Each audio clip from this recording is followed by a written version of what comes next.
বাবারা মনে হয় এই রকমই হয়। সন্তানের কি খেতে পছন্দ, সন্তান কি করতে পছন্দ, সেই চিন্তা ভাবনা থেকে না বাবা মা সবসময়ের জন্যে অনেকটাই পিছিয়ে থাকে। তাদের নিজস্ব যে একটা চাওয়া পাওয়া থাকে, তাদের নিজস্ব যে একটা ভালো লাগা থাকে, সেটা তারা মনেই করতে চায় না। বাজারে গিয়েছে আপনাদের ভাইয়া আর নিয়ে আসছে এখানে মুরগি, গরুর মাংস আর বাসমতি চাল।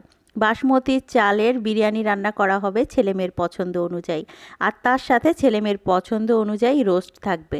আর আপনাদের ভাইয়াকে আমি ফোন দিয়ে বলেছিলাম ছোট মাছ আনার জন্য, কারণ আপনাদের ভাইয়া ছোট মাছ দিয়ে, ধনিয়া পাতা দিয়ে, নতুন পেঁয়াজ দিয়ে, মানে পেঁয়াজের যে পাতাটা থাকে ওটা দিয়ে চচ্চড়ি খেতে খুবই পছন্দ করে।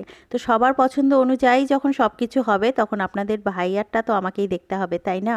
এইদিকে ছোট মাছ আপনাদের ভাইয়া একদমই আনতে চায় না, কারণ ছোট মাছ কাটাতে যতটা না বিরক্ত লাগে, আবার দেখা যায় কি অনেকক্ষণ বসে থাকতে হয়, যেটা আমার অনেকটাই প্রবলেম হয় বসে থাকতে, যার কারণে নিয়ে আসতে চায় না।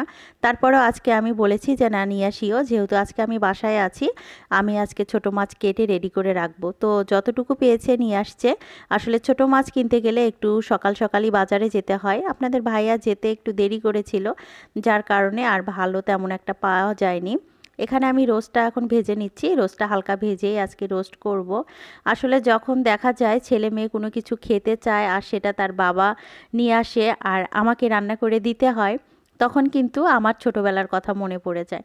হয়তো বা আমি মধ্যবিত্ত পরিবারের একজন মেয়ে, বা মধ্যবিত্ত পরিবারেই বড় হয়েছি, হয়তো বা তখন আমার বাবার এই রকম সামর্থ্য ছিল না যে প্রত্যেক সপ্তাহে সপ্তাহে পোলাও, মাংস, বিরিয়ানি খাওয়াবে। কিন্তু তারপরও যতটুকু আমাদের চাহিদা ছিল, আমার আব্বু কিন্তু মেটানোর চেষ্টা করেছে। আমার আব্বু অপচয়টা পছন্দ করতো না ঠিকই, কিন্তু আমরা তিন বোনে যতটুকু পেরেছি বা যতটুকু চেয়েছি, আব্বু দেওয়ার চেষ্টা করেছে। প্রথমে একটু রাগারাগি করলে পরে কিন্তু মন নরম করে ঠিকই দিয়েছে। আসলে এখন বুঝতে পারি তার সামর্থ্য যতটুকু ছিল তার বাহিরে হয়তো বা আমরা চেয়ে ফেলতাম, যার কারণে রাগারাগি করতো। আর এই রাগারাগির পিছনেও কিন্তু তার খারাপ লাগাটা কাজ করতো। এখন কিন্তু আমরা সন্তান হয়েছে হাড়ে টের পাচ্ছি।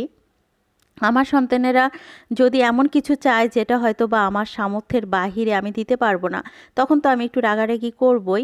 কিন্তু পরবর্তীতে কিন্তু সব থেকে বেশি কষ্টটা আমারই হয়। হয়তো বা তখন আব্বুকে কোনো কিছু বলাতে তার এতটাই কষ্ট হয়েছে, হয়তো বা দিতে পারিনি, কিন্তু সে ব্যথা বা সে কষ্টটা কিন্তু আমরা একদমই বুঝতাম না। তো যাই হোক, সবাই আমার আব্বুর জন্য দোয়া করবেন, আমার আব্বু যেন বেহেশতবাসী হয়। আপনাদের দোয়াটাই কাজে লাগবে তার জন্য।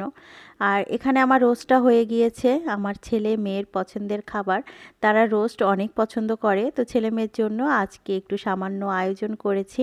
রোস্টটা কেমন হয়েছে অবশ্যই জানাবেন।